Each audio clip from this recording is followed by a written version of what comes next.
Alrighty, everybody. Thanks again for joining us on another edition of Will and Friends Live. Today, I have a special guest, Geoff Kutnick. He's the CEO of Foodbeast. Thank you so much, Geoff, for joining us. Yeah, man. And most importantly, I'm a friend of Will's. So that's what makes me Woo-hoo! qualify for this program. Yes. I didn't have to pay you. I didn't have to do any crazy sponsorships or anything like that. You're an actual friend. And I know you're super busy, Geoff, with your business, everything going on right now. And so that's why it means a lot to me that you would take the time out of your busy schedule to jump on. Yeah, man. We talked a little bit beforehand, but in general, I've built a business off of storytelling and conversations and not just me, but the dozen or so of us that are do this every day. And yeah, man. So when we get invitations to have conversations, it'd be kind of weird for us to say no, because that's what we do and what we're asking people all the time, constantly. It's So okay. Flipped a little bit right now. yeah, so happy to converse and see how you're doing, see how other people are doing, checking in. I don't know. I think it's just that's one of the most important things I think of this time is I'm making time to connect with a lot of people right now. And so whether it's this or FaceTime or Zoom, there's a lot of connecting going on right now. Even and again, it's not the same level of connection, but I think there's actually almost more connection happening uh, because I'm just thinking about it all the time. It's like I Yeah. want it, I crave it, I can't have it in person, so I'm just, how can I check in with people? How can I talk with people? So this is a really cool way to do that. Yeah, this is the next best alternative in that sense, instead of just laying in a hole somewhere in the corner and just crying until somebody tells you to, it's all gone, it's lifted type of thing. But for those who are joining us on Facebook or Zoom, thanks so much for joining us. We're going to talk to Geoff about the real estate industry, what's going on, what's the state of the food industry, or not the real estate, the restaurant industry. Sorry about that. The food industry, what's going on there. Also, I wanted to talk to Geoff about how he came up in the ranks to become the CEO of Foodbeast and just the journey he took there. And there's some other questions, maybe a question about Ruth's Chris or some other foodie type things like that. But for people who don't know you, Geoff, can you share with them a little bit about yourself, your bio, and what you do? Yeah, I'm one of a group of people that work at a food publication called Foodbeast, and which started off as foodbeast.com, which really was a blog, and started in a UCI dorm room. And we just wanted to be, and that's not where I went, actually. That's where my co-founder Eli went. But we wanted to be able to talk about the food that we were passionate about, because we didn't have the budgets to eat Michelin and James Beard all day. And at that time, food media was, you were either on Food Network, you were a restaurant reviewer for a newspaper or a magazine. And the first iterations of Yelp and Twitter had just started at that time. But there really wasn't a news outlet for the latest Oreo or the new groundbreaking new taco. And we knew that it existed and people were excited about it. I mean, at that time it was the food truck craze, so we were seeing all sorts of fusion and new food come together. And it didn't feel like you would see that anywhere. So we tried to create a place for it. And I think we were, there's a lot of things people say about luck and hard work, but I think there was a lot of luck in relation to the timing, because as we started our publication, phones were becoming a bigger and bigger part of our culture, and Yeah. therefore the cameras and food photos became a bigger and bigger part of our culture. And people wanted to understand more about restaurants because of the visual things that they were seeing constantly about people talking about. So we were able to ride that wave. And it's still every year is still a new journey because the platforms continually change. So, it started as foodbeast.com, then was supported by Facebook and Twitter, and then adapted to incorporate Instagram. And now, for example, this year we're focused on Twitch and TikTok. So there's a never-ending learning for us, and it doesn't hurt that I increasingly am becoming older and less native to the new platform. So that's always fun for old man Geoff to download TikTok and see what it's all about. But Wait, yeah, so do you use TikTok now? Do you personally, not just Foodbeast? So most of my social media habits are driven by how essential it is to Foodbeast. I'm not what I have this weird dichotomy where I would prefer to probably not be on social if it was just up to me. Yeah. But at the same time, I do realize its connection value, and I do see value in it, even if we're all throwing our privacy away, and and we're going to get targeted forever. But but I do see the value. I mean, I've only posted one thing on TikTok so far, and it was a dance that my girlfriend Christine and I did, and it was a lot of fun. So I think there's value in it. I think what hurts me most about social media and this quarantine is I thrive. My energy is way different with people in the room, in person, in close contact. Yeah. My social personality is very different with people in the room. Yeah. So bit of a mixed bag on that answer, but yes, I am on TikTok, and we'll see how it goes. So talk to us a little bit about your journey, Geoff, because I'm interested, because you've been doing this for over 10 years now. Like you were saying, you had this vision with your co-founder, Eli, and starting TMZ calls you guys the food news, right, of the industry in that regard. What was that vision like? And are you a foodie, or would you consider the question live to eat or eat to live? What type of person are you? It's interesting. I definitely live to eat. So in that, well, you got to be, I guess, if you're on Foodbeast, you got to live to eat. But it wasn't always that way. Food for myself has been a really big journey. In college, again, was I eating at that many restaurants?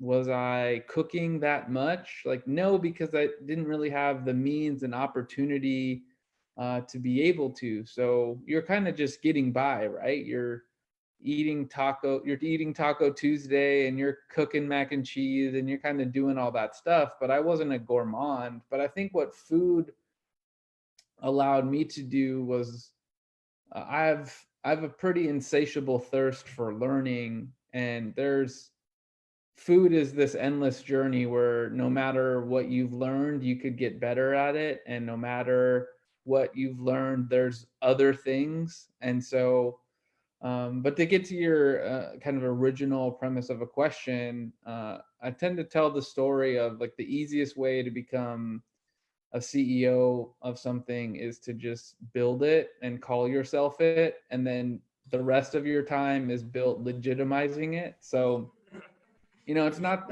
I hear that. you, man. I totally hear you. I'm in that space as myself. Yeah, so it's not, the title really doesn't, the semantics of it 99% of the time doesn't really matter.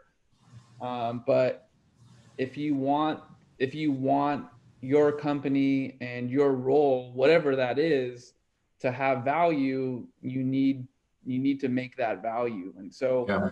it's been a 10-year process for us, and we are a bit of an outlier in the media space. So the majority of media in general, not just food, is heavily backed by media conglomerates, or they're public, or they're part of a network. And so talk about that a little more. So what does that mean? Like we understand it's like, okay, they're supported in some ways. Maybe they get some content out there, but it's actually more challenging to be a successful business when competing against these other firms. Yeah, it just so what most people don't see is that content generation is hard. And I can say that as a manager, not someone that's really on the ground day to day, but we all, and even still to this day, I mean, I'm a producer and a co host of a podcast. And well, building up that audience takes tremendous amount of work. And so but the majority of the media that we see outside of social, so TV, if you're on a .com, uh, there's typically there typically isn't independent ownership. So I'm just gonna give an example from the food space, but so Foodbeast, when people talk about Foodbeast, and let's say you're doing a competitive set of food publishers online, they might talk about Complex's First We Feast. They might talk about Tastemade. They might talk about BuzzFeed. They might talk about Pop Sugar or Vice Munchies. These are all things that you may or may not have heard of, but in the food vertical, these are all big publications. But in reality, every one of those publications has a very different set of resources and funding level than Foodbeast. Foodbeast was started with no money. And so we've only grown by our own growth. And so that means that instead of having, something that looks like hockey stick growth and like the startup presentations you see is we've been a slow but continuous climb over the past decade to every year trying to do what we can to expand our resources, tell more stories, grow our audiences, Yeah. and ultimately make more revenue through our advertising events and various different models like that. um, so why I say we're a bit different is because I mean we're based in Orange County, which is not a media market. So we're not in LA, we're not in New York, we're not in Chicago, we're not in Miami, which is rare for a media publisher. And when stuff like COVID-19 happens, we aren't going to get bailed out by stockholders, that we don't have insanely large lines of credit facilities to tap into. And so we just got to make it work. And Yeah. so I think, the biggest learning on my side is if 10 years ago you asked me what would 10 years at Foodbeast look like, I think it's a little bit different because for example, like, my company more or less does, a couple $1 million of revenue a year, but that means we have to take deals in the thousands of dollars and hundreds of thousands of dollars in order to make things work, because we don't have the same volume as other businesses. So we're going to be really malleable with what we do, and we're going to be able to innovate pretty fast because we're a bit smaller and we're not reporting to anyone but ourselves. But then at the same time, for example, if we thought TikTok was the next gold rush, we can only throw so many resources at it because we can't just hire a team to get us to a destination. We have to pivot and adapt with what we have for the most part, and take that growth step by step. When did you know, whether it be a post, an article, or interview, that you knew like Foodbeast was on the rise? I'm sure you guys knew that when you guys were starting it up, but was there a particular post that were like, oh man, that's a jam. A lot of people are talking about it. People are resharing, and that's really putting Foodbeast on the map. We were doing a YouTube series, and there was so food from an internet perspective was so brand new. I mean, again, recipes existed and restaurant reviews existed, but outside of that content, it really felt like there was just so much that is not covered. And we ended up doing a series where we were kind of showing how to food hack or life hack with different foods. And there were two pieces of content that blew us away. But the first one was, so if you have an apple, if you take the stem out of it, you can actually eat the apple from the top. So if you eat it that way, you take a little bit of core at a time, but you can't taste it because it's with the flesh part of the apple. So if you eat the apple from the top, you don't have a core to throw away, and it's basically like you finish the entire apple. Uh-huh. So it's basically like how to eat an apple like a boss, or in this other scenario, if you've seen like in a cupcake, right? When you have a cupcake with frosting on top, Yeah. well, if you like take the bottom off and you turn it into a sandwich, then you don't get the frosting all over your face. And so it was these things where So funny. this is like, Yeah. these are really simple things that was certain niche people would know, but on the internet it's like, oh wow, like that people are fascinated by learning something like that. And I It's think like it food was, hacks type of thing. yeah. And then we're seeing something that like our blog coverage going to CNN and Gizmodo and Fox News and kind of all that stuff, and you're like, oh, this is not just poignant to us, this is something that's poignant to a lot of people. How do we continue to do that? And so even though we don't necessarily measure our success by the mainstream media validation anymore, at that time it was so crucial, because when you're in your own box in your own business, you don't really know how to measure success just on your own. Right.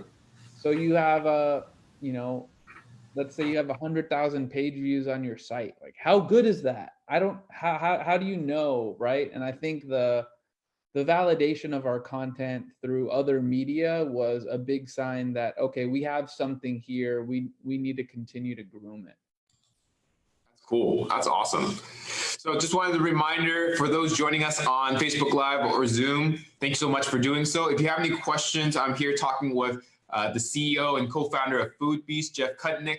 And if you have any questions in regards to the food industry, if you are a restaurant owner or you are someone in the food space and have a question, Geoff, he has a lot of answers. He has a lot of experience, a lot of connected people he can reach out to if he doesn't know the answer. So feel free to reach out, post a comment, and then we'll do our best to respond to that. Geoff, I'm going to pivot a little bit. I'm sure as a person who appreciates food, just like work, right? I love doing a certain thing, but when you pay someone or you pay me to do that, that love or desire, that passion wears away because it's now a job. Has there been a particular cuisine or food item that has done the same for you, where you at first loved it, but now because you consume it so much or people keep telling you to market it, you just don't like it anymore as much? I don't think there's anything that I've been, psychologically weaned off because of the work that we do. In fact, I think it's more of the opposite. I mean, there's so much food discovery that can happen when we work in the industry, that again, it's kind of back to the insatiable knowledge stuff, right? Like, there's just so much we don't know, and that's across all categories. But even within food, and even with and we talked about this a bit earlier, but the latest podcast I produced, for example, with the California Restaurant Association, is I've covered or been a part of restaurant coverage for close to the full 10 years of being at Foodbeast. And I was still learning brand new information about the state of restaurants, that was unrelated to like COVID-19. That's unrelated to what's happening right now. So, um, you know, travel and food and learning of, like, food to me is the first essential part for learning any new culture. And there's so much of it that I can never Interesting. get tired of. Even if I am tired of a certain food for whatever reason, is there's just so much discovery. And I mean, where we live in Southern California, I mean, there's Vietnamese and there's Korean and there's like grocery stores. There's Mexican grocery stores that I had never been into a Northgate market until 3 years ago. And seeing the carniceria and the tortilleria, and these are all things I've somewhat of experienced in restaurants, but now I'm able to take some of those things and try to bring them home, right? And so my favorite breakfast ever is chilaquiles, and Mm. I can make that at home. And I'm not saying mine is the best, but I think if you and Deb came over and you guys had it, I think you'd like it. And so Yeah. it's kind of one of those things where once you understand how limitless, because we're just talking food from a cultural perspective, Yeah. we are not talking about all the fusion that can happen. There's an infinite amount of combinations of food. Uh, and so, for me, it's a bit more about what haven't I tried and what should I try and what should I try Interesting. more of. And yeah, I mean, the favorite foods of mine, will probably still be there on some level, but I get more excited not eating something that's my favorite. I get more excited at trying something I've never tried before. So this past, Interesting. we had a podcast with, we actually got called out. So we covered a restaurant in the Bay Area that was um, Thai and Laotian. And we called one of their dishes Laotian, and we had a Lao chef hit up on Instagram and be like, that's not how Lao people create that dish. And so we brought him on the podcast. We were like, teach us, because we don't have anyone on the Foodbeast staff that is Lao or Thai. So to know the nuances and the differences between a Thai preparation of a dish and a Lao preparation of a dish, like, please just educate us. And Yeah. that led to my first experience at a Lao restaurant, which to my surprise, right? Like, so many Thai restaurants might be Laotian, they might be Cambodian, because Interesting. Thai food is more marketable to the average American. Right. So they position themselves, Corn right? or all these different dishes that people know about, or the mango rice pudding. Right. So like they front and center push pad Thai, but if Yeah, you flip, exactly. Yeah. but if you flip the menu, you'll realize that there's a whole set of Laotian dishes. And I think that's what was, so the journey is never ending. And I think that's what allows that passion to stay fulfilled. I think the big thing for us is also trying to make sure that same passion that a founder can have or a partner can have, how does that exist in your employee set? Because that's the hardest thing, right? I mean, I think it's easy for Will to stay motivated for the Will real estate business, right? But when you're bringing on team members to believe in your mission and your goal, man, there's a lot of communication that has to happen to make sure you understand their passion, their strengths, and where they want to be. And I think there's a lot to be learned about, as much as it might be easier to kind of keep employees in a specific box or not want them to want to leave. That a lot of times it's just leaving has been the best thing Right. for everyone, because we still work with video contractors, for example, that were employees, but because they felt like they needed to leave at the right time, that allowed our relationship to maintain and for us to still work together. And so I know that's a bit of a tangent, but that's where my mind goes when you think of like passion, not only for yourself, but for the team that you work with. That's awesome. That's awesome. Question for you. Growing up, were your parents foodies? Were your parents very experimental with different types of cuisines, different types of food, or were they pretty standard of what they ate? Because like growing up for me, every Sunday, it was almost religiously, we'd go to Monterey Park. We lived in West Garden Grove. We would drive 45 minutes one way, 40 to 45 minutes one way to eat dim sum, and then drive 45 minutes back because my grandma was living with us at the time, and we would go there. She would love that. There wasn't really much of that in Garden Grove, Westminster area, so we would drive all the way out there and come back. We would do it religiously for like 7, 10, 15 years. Yeah. No joke. And my parents still do that.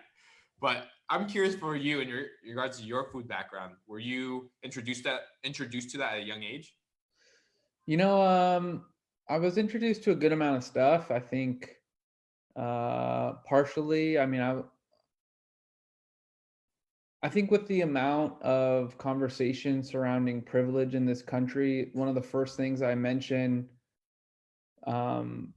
is that I grew up with a middle-class family and got to experience a lot as a kid, and also got to be supported in a way that I think is way above average, which allows a couple of different things to happen. I mean, the first thing is the direct answer to your question is I think I got to discover a lot because we were able to travel and we were able to see things and we were able to eat out, and that's not everybody. Right. So I think, that privilege gave me a bit of a knowledge advantage because, it allowed me to understand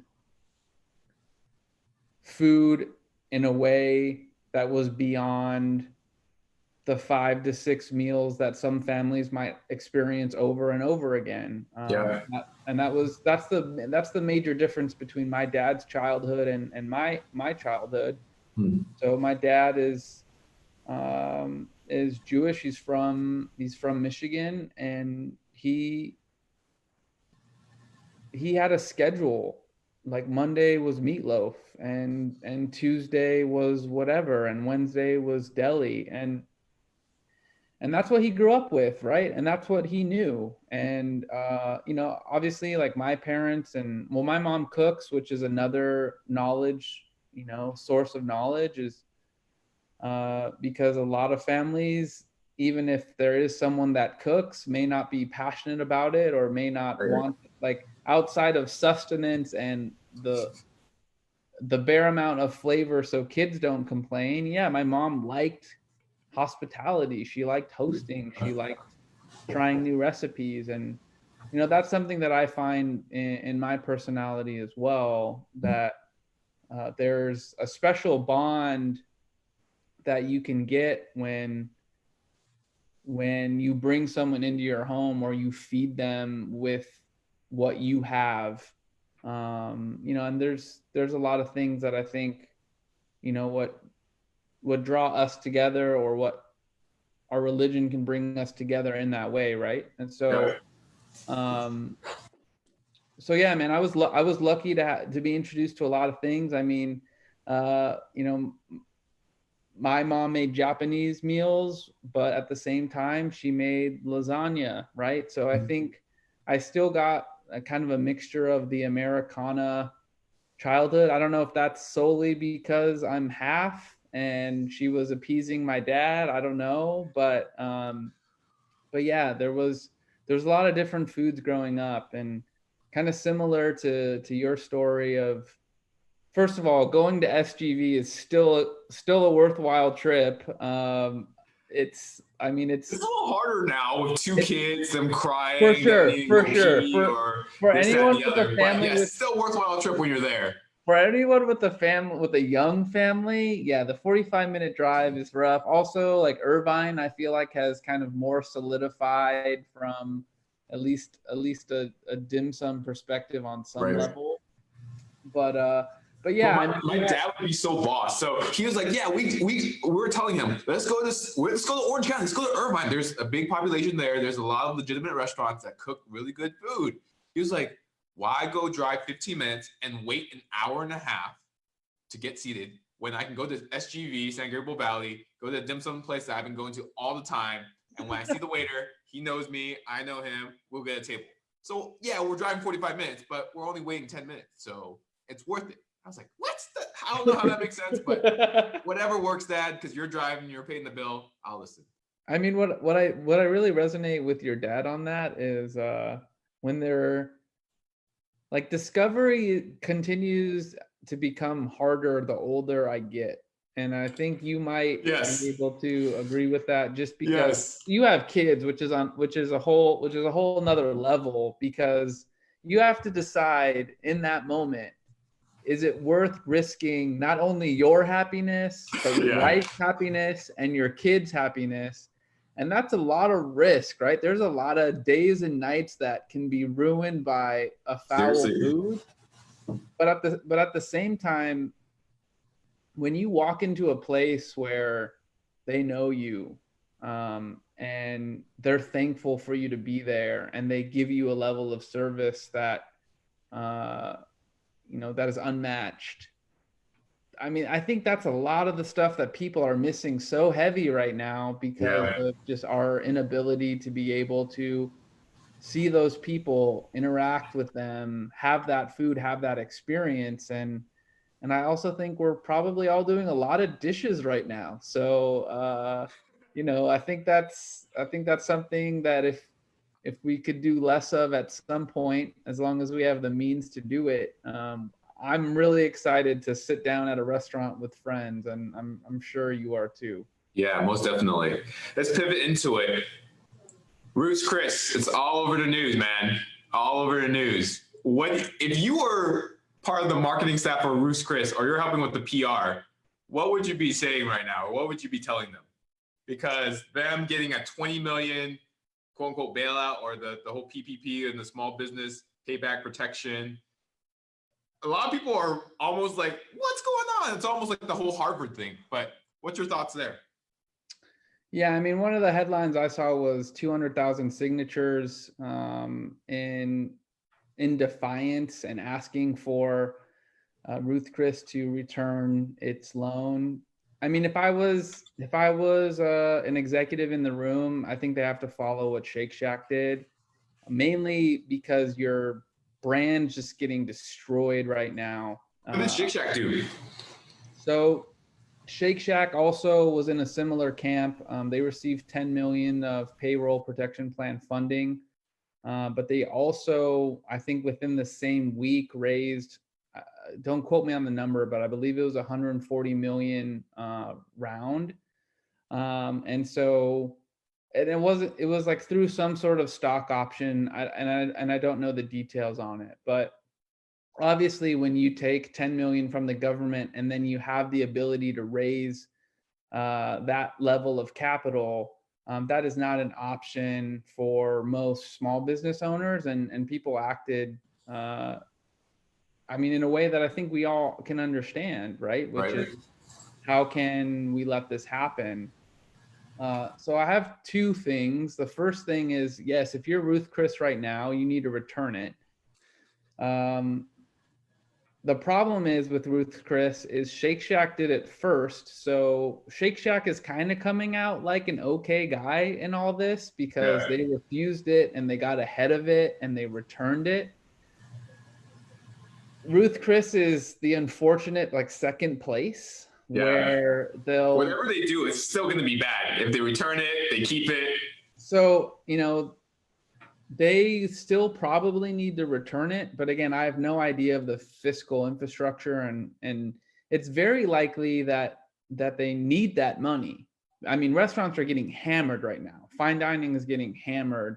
The infrastructure that you need to build for long-term leases, heavy equipment, front-end servers, wine collection, high What grade about it meat. too? Because like a lot of people think, oh, restaurants make so much money, their margins are so huge, they must be sleeping on cash. But in regards to like margins and net, it's actually relatively really slim. Because I know you Yeah, talked about that in your recent podcast on ketchup. yeah, it's insanely slim. I mean, it's 3 to 5% on the average restaurant, and that average goes across the spectrum from your place serving $9 pastrami fries to the place serving $99 wagyu. And so, in my opinion, Ruth Chris and Shake Shack doesn't really deserve all the criticism that they're getting, Mhm. because I can tell you the PPP and the emergency funds, it's crazy. Like it is absolutely crazy. I mean, you're filling out applications, you're crossing your fingers, you're hoping your bank or a bank that you applied through um, can earmark some funds from you. I mean, the original emergency funds are through the SBA, which is no way built for scale of the amount of applications that they were receiving. And Right. look, if I'm a CFO inside of Ruth's Chris, and the federal guidelines specifically say that we are able to apply because our franchises have less than 500 employees, Exactly. you're going to apply. And that's where I think, like, again, should they be rewarded? I don't know, maybe. But I think when the majority of small business owners, for example, like, not to throw Chase under the bus, but we bank with Chase. Yeah. We don't hear anything back from anybody. And that's an experience that lots of people are having. And so again, I think the public reaction is a bit much, but on paper, when you see that Ruth Chris does 100 million in revenue across its whatever, and then you look at the small business who might need $15,000 to have its life back, and then you see something get funded for 20 million, yeah, that's going to rub people, like, the optics of that is awful. But is the margin different from Ruth Chris to the average small business restaurant? They might be the same, which is that's the crazy part is, even if Ruth Chris does 100 million in revenue, if they're only netting 3 million off of 3%, Right. Right. and again, 3 million is a lot of money, but I imagine that the federal government tended to prioritize major employers who could have the most change and most effect on the amount of jobs that were saved. Like, that's my theory personally. And so they did those things. And so I think there needs to be more feedback toward the regulations, because it's not the restaurant's fault that they applied for things that they qualified for. Right. And I think Yeah. but that's a very nuanced conversation when It the is. It's super nuanced. when Because a the lot of people don't realize that small business, they think about small business maybe 1 to 5 to 10 employees, or maybe as big as 100, right? But a definition of it, like you just said, was 500 employees fits a small business definition, right? Yeah. And you can apply for funds and support that way. And so all these organizations, like you're talking about, Shake Shack and Ruth's Chris, fall under that, and they happen to qualify, or they happen to receive those funds. And it's not just them. I mean, under those regulations, like, any franchisee of McDonald's or Taco Bell or anything Sure. like that could also apply. And I'm also not saying that they don't need funds. Just because you're a franchisee and you have the brand name of Taco Bell and McDonald's on your sign does not mean that you're not affected, does not mean that you are super rich. Now, the average fast food franchisee, are they probably a bit bigger than the average small business? Sure.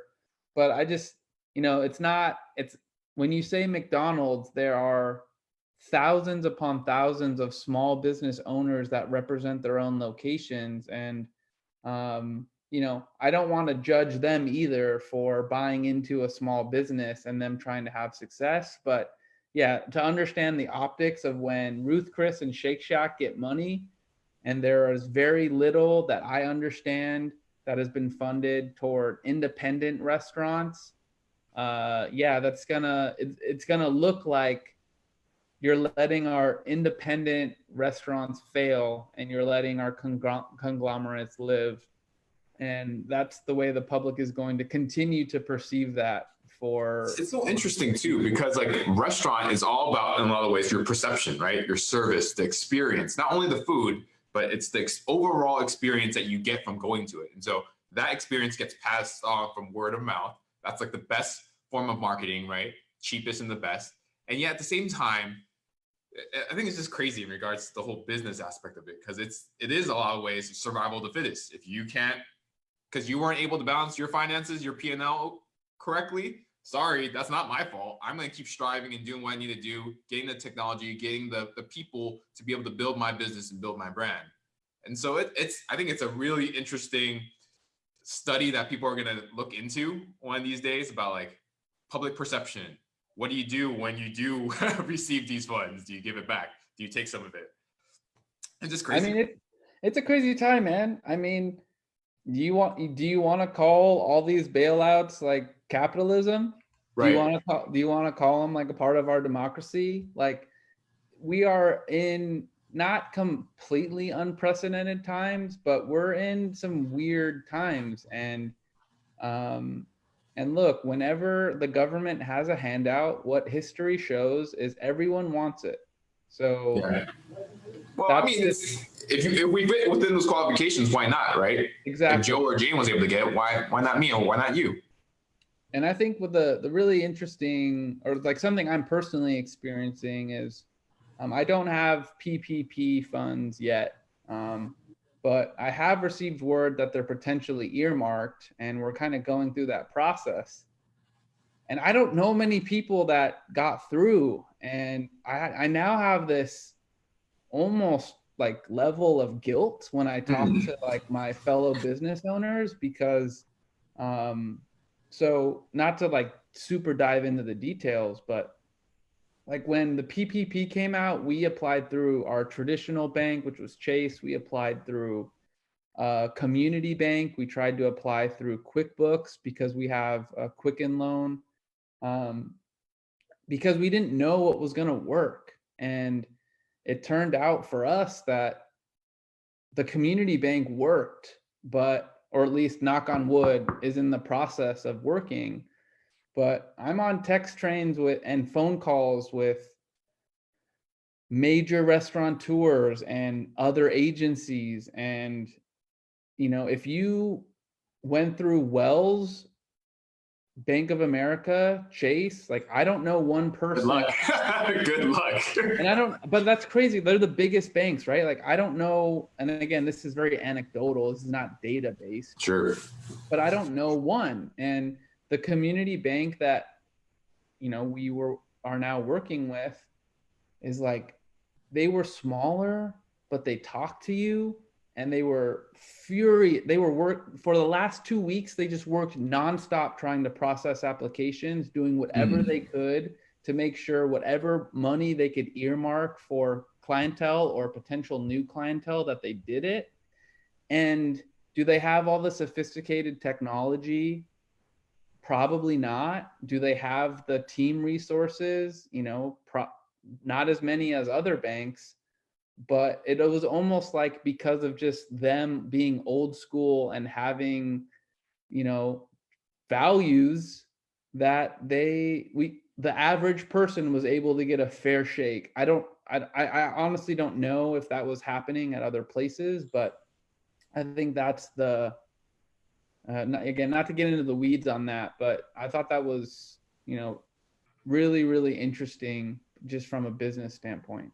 Yeah, no, I definitely have an opinion. Maybe that can be done in another webinar or webcast or offline. But yeah, that's a very interesting position that you're in right now. I would love to hear your guys' feedback or your thoughts on whatever decision you make, because it's ultimately you're here to support your constituents. You're here to support your brand, your customers that support you, right? And if you can't do that at the end of the day, then are we going to be putting our thumbs out, asking for check and support other ways? I don't know. That's a different Yeah, totally. tangent we can go on for sure. On the other note, like freshman 15, I know Geoff, thank you so much for your time. This is like way more than I expected, but at the same time, I want to ask you this question.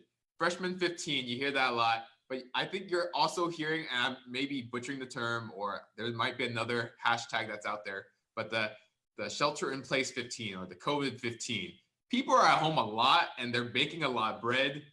They're doing a lot of pastries. They're eating a lot. Are you seeing that on your end? I mean, yeah, man. So we're seeing that not only personally in our home. I mean, I think so. Not only are we experiencing it on some degree, I mean, pretty early on in the process. I mean, they talk about the three enemies when you work at home, which is the bed, the TV, and the fridge, right? Like all of the things that can distract you from doing the things that you need to do. And for me, I love to cook. So I Mm, have now not, I'm still working, but without that commute, it really feels like I can cook the meal I want on a Tuesday night versus waiting for Friday to, take 3 hours and serve meal at 9 and kind of do that whole thing. So, I mean, pretty early on, I think I was aware that it was happening. But I tried to counteract that with just trying to throw myself into as much exercise as I can, which actually was really hard for me because I would prefer to exercise through team sport, so mm, soccer or basketball, even tennis. But since the majority of those facilities are closed or doesn't make sense, obviously I'm not playing basketball right now. right. Actually, our league with my friend, our collective friend Phil, got canceled. So I was playing in a league, and we no longer could. So yeah, I'm definitely seeing pretty big fluctuations, but on both sides because I'm also trying to attack it on a certain level. But it's definitely a thing. I mean, not just in our household, but what we're seeing at Foodbeast. I mean, banana bread has never trended harder in the history of food. Our content Oh my related to gosh. bread has never been more performant than right now. So, people are really interested in diving into some culinary things. And look, uh, wine and cocktail drinking is up, calories are up, stress Yeah. taking is up. So I think we're I'm knocking on wood that we're not staring at a depression level, downturn. But at the very least, we know that this is recession territory, and that leaves a lot of people. They don't know what the outcome is going to be and how they're going to be affected, or they've already been adversely affected, and so we find our ways of coping in however we do. But obviously, if we're at home and we're lucky enough to have a fridge that was full by hopefully being either very calculated in how we go to the store and being careful with our exposure risk, or if we had an amazing Instacart delivery person, or the food that was delivered to you. Yeah, it's a luxury, and we should be thankful for it. I've been attacking it with exercise because I'm no doubt eating more, and I Yeah. can't really stop. I can, I guess. I guess that everyone has the possibility to stop it. Self-control. I'm Yeah. The not very discipline to do it. strong as it relates to food and self-control. So yeah, man, I just try to attack it with exercise just so the net equals out. But Yeah, no, dude, I've been in the same boat. It's so funny. Like I go to the store, I was like, dude, I'm craving these snacks. I'm craving kettle corn, like popcorn, Doritos, hot Cheetos, like all these things. And then we would be doing these like Zoom hangouts with friends, and everyone's snacking, right? So I was like, I want a snack too. So I'd just be gobbling down all this food. It's like, this is not good. But what I've seen that's been helpful for me is doing the gallon of water a day. That helps so much because like if I am prioritizing getting that eight glasses of water each and every day, then it leaves me some room to be able to snack and eat all the food I want to eat, but not as much as before if I'm like very dedicated in doing so. So at least that's helped for me. I've definitely seen my waistline slim up a little bit because of it. I've been doing it for now probably 6 weeks, going on oh wow. 2 months, and so some tip for you guys if you guys are interested: just drink water. I mean, exercise helps, but just drinking water is probably How good. much how much are you peeing a day? Dude, so here's the thing. My coach was telling me there's certain things that we do so often that we don't even need to think about. So we can build habits on it. So I'm peeing probably at least 7 times a day, right? So I was like, That seems I try to low. hold That it, seems try not low to for the get amount of infection. water you're intaking. I know, it's crazy.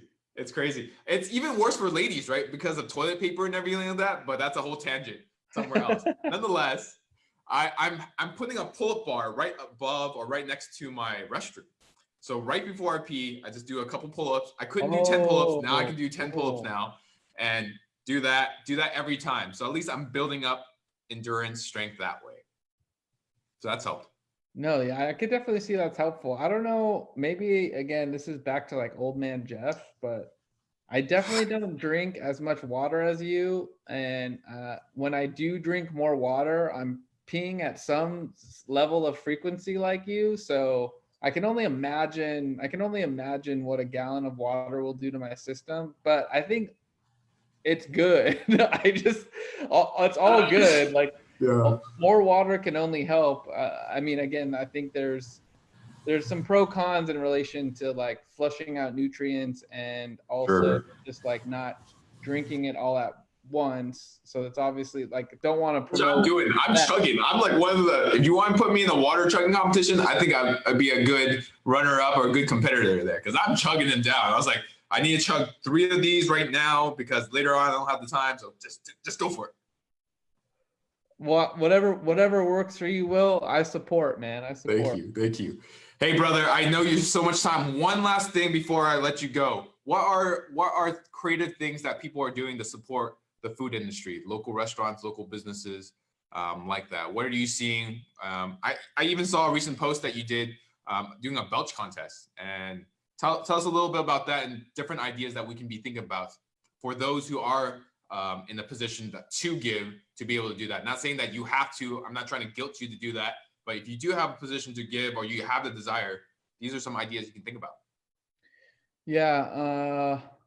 One of the top things, and you mentioned, I mean, I put up a post today, and this is kind of a bit an avant-garde thing, but there's a lot of companies in the food and beverage industry that service both grocery stores and convenience stores, but also bars and restaurants. And so this water brand called Liquid Death, which was like a really funny like metal brand of water, they basically said for anyone that posts up a burp or a belch that they'll donate $20 to the U.S. Bartenders Guild, which is supporting out of work bartenders because of COVID-19. And so there's stuff like that you can participate in. And for the most part, if you hear about something and you have time and you're sitting on your ass at home, I kind of feel like you might as well, if this post helps someone that's out of work, then I tend to gravitate to those things. I think the more important stuff is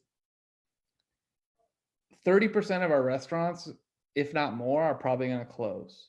So if there's a place that you don't want to close, even if they're not optimized for delivery or aren't on Grubhub or aren't on Instagram, especially, finding your way to how to support those restaurants by calling,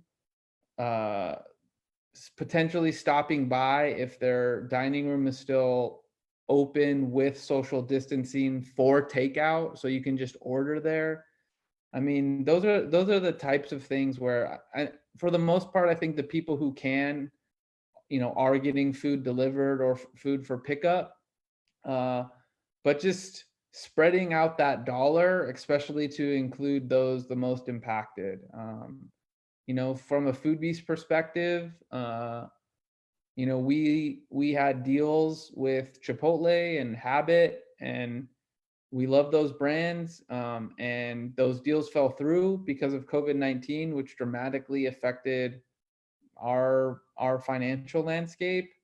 And I do want to support them on some level, but I also understand that Chipotle and the Habit have very different infrastructures. They will be around in 3 months. And so as much as I'm not judging anyone who goes through a drive-through. I've been there myself. Geoff sees a post like, "Oh, you've been going to McDonald's. Come on, Will. What are you doing? I'm going to defriend you right now or unfriend you." Yeah, no, not at all. I mean, there's no judgment there, but I think it's the drive-throughs and the big restaurant brands, like they're gonna come out of this in some way. But if there's an independent mom and pop or a two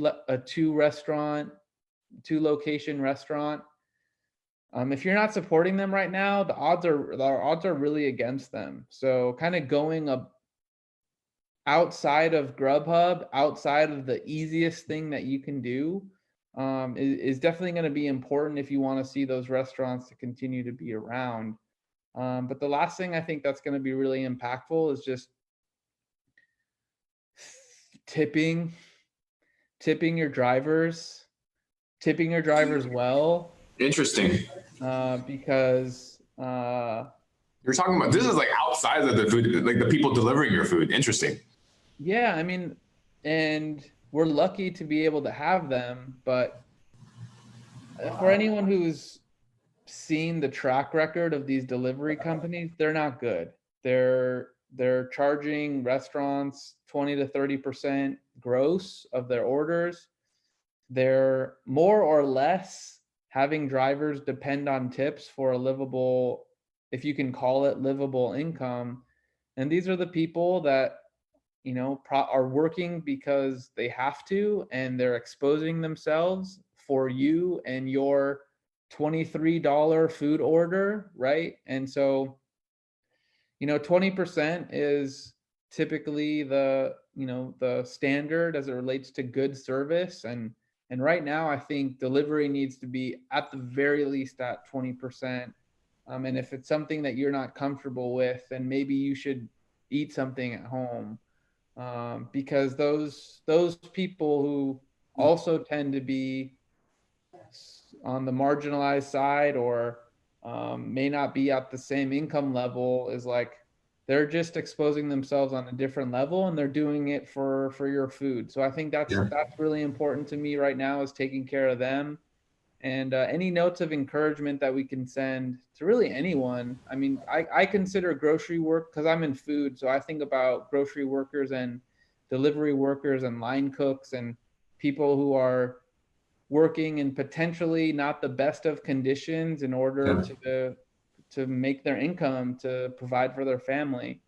Any notes of encouragement, any words of encouragement that you can send to the people in your network and the people that are making your stuff, I think that goes a really long way. And if you are active on social media, man, post about what you're eating, post about what you're doing, spread awareness of what you're doing, because you never know if your sushi post is going to inspire someone else to order from that restaurant, and if that order is one of the only orders of the day. I mean, the crazy thing about the restaurant industry right now is, I mean, unless you've been tuned in to delivery apps before the pandemic, you have no idea, like there's no people walking through your door, so you're staffing at a minimal rate and you're just hoping people order.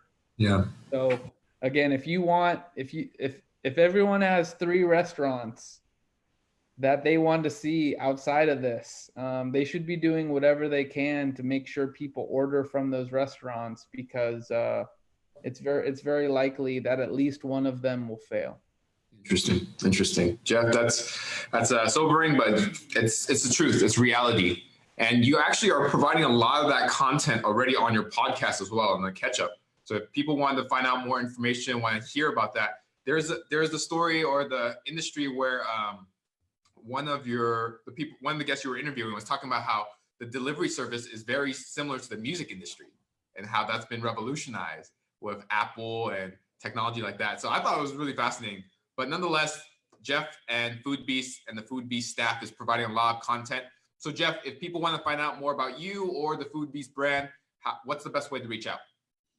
Yeah, well, foodbeast.com and Foodbeast on pretty much any social channel that you have, from YouTube, Instagram, Twitter, Facebook, TikTok, and more.